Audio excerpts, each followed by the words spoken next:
Abre a sua Bíblia comigo no Evangelho de São Marcos.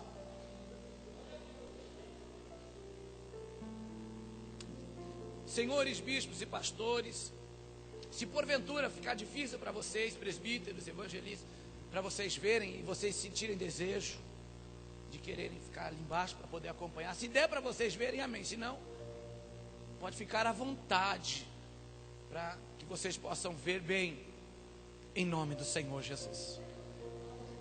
Evangelho de Marcos, capítulo de número 1. Eu vou esperar vocês. Poxa, vocês são uma bênção. Meu bispo. Coisa boa. Aleluia. Arrependei-vos é o tema da mensagem.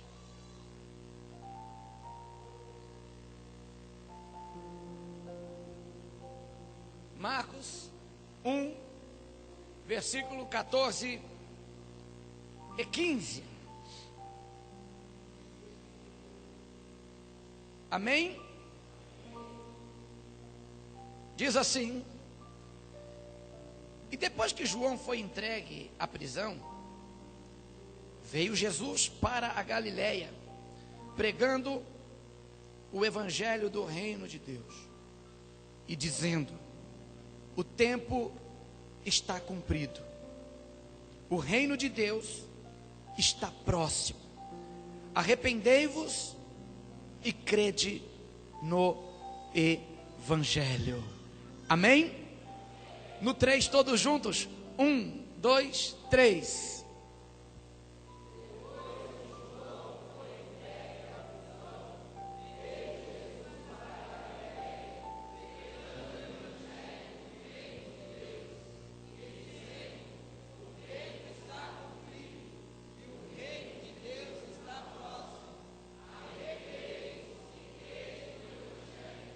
Amém? Podem se assentar.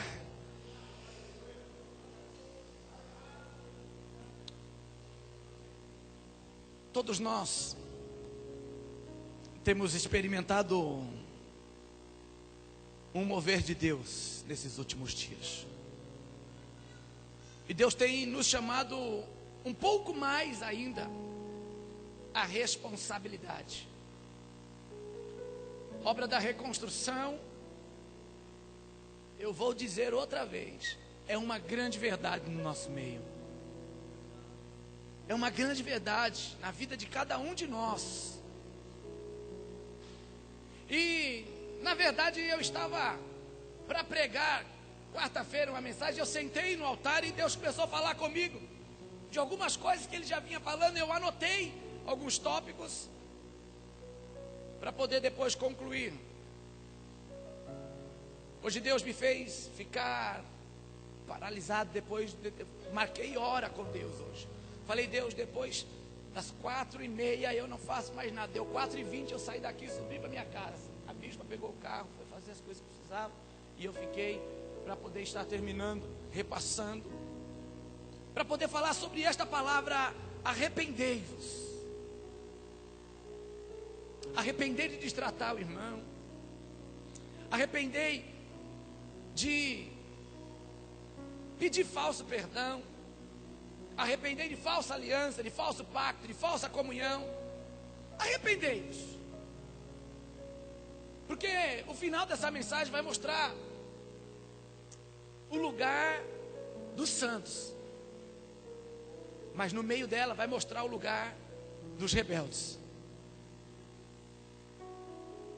Não é uma mensagem eloquente, cheia e carregada de conhecimentos, mas é uma mensagem carregada de realidade para hoje.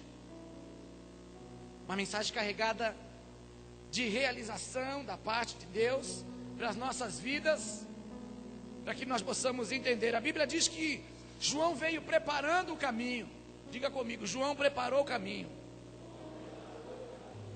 Você sabe que tem muita gente que Deus tem levantado para preparar o caminho para o próximo.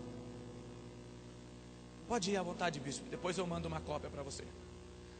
Bom trabalho, que Deus continue lhe prosperando, lhe abençoando. Tem muita gente que não prepara o caminho, ele atrapalha o caminho dos outros, atrapalha o caminho do ministério. O ministério dele começou, ele dá um jeito de travar todo mundo. Quem me conhece sabe. Um dia falaram assim para mim: nossa, o apóstolo não dá oportunidade para ninguém. Já pensou se eu desse? Já pensou se eu fosse um homem que desse oportunidade, Bispa Sônia? Eu não sei o que seria.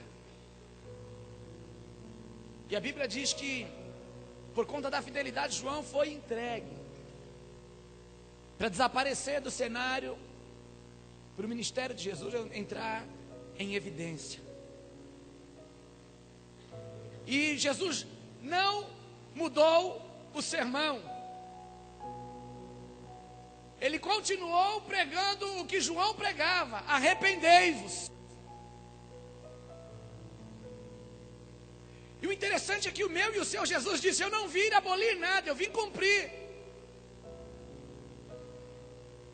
E há uma necessidade da igreja, em especial aqueles que exercem e ocupam e atuam em linha de frente, de entender que no nosso meio não pode haver nenhum tipo de situação que cause separação entre nós e o nosso Deus. Não pode haver. Primeiro porque nós somos um, sim ou não? Primeiro ponto. Então eu entendo que é tempo de arrependimento, sim ou não? Tempo de arrependimento. Pode mudar, o Wellington. É tempo de chorar. É tempo de vir para o altar. É tempo de vir. Bispo, está acontecendo alguma coisa diferente por causa da oração lá? Pastor Luiz, está acontecendo alguma coisa diferente? Pastor Roberto, Bispo Carlos, Pastora Carmen, está vendo alguma coisa acontecer? Quando o crente resolve orar, vira para o seu irmão: mas não é só orar, é orar com sinceridade. E quando eu oro com sinceridade, eu entendo que a primeira coisa que eu tenho que fazer é cumprir a palavra de 1 Coríntios capítulo de número 11, se não me falha a memória. Examine-se pois o homem, fecha os teus olhos, faz um exame em você agora. Faz um exame em você, mas um exame fiel, uma tomografia computadorizada da última geração do céu. Vê se seu choro não é choro de crocodilo. Vê se o seu dobrar os seus joelhos não é só para mostrar para alguém que você está dobrando os seus joelhos. Vê se a sua oração não é só para mostrar para o seu irmão que você sabe orar. Vê se o seu coração não está enganando você mesmo. A começar de mim. É tempo de arrependimento. É tempo de pedir perdão verdadeiro para Deus. Perdão das nossas ignorâncias conosco mesmo. Perdão dos desrespeitar-nos entre nós. Perdão por nos tratarmos levianamente uns com os outros. Arrependemos-nos verdadeiramente diante do altar de Deus, para Deus se agradar de nós. Quantos lembram de Nínive? Quantos lembram de Jonas? A minha Bíblia diz que Deus falou para Jonas: Jonas, você vai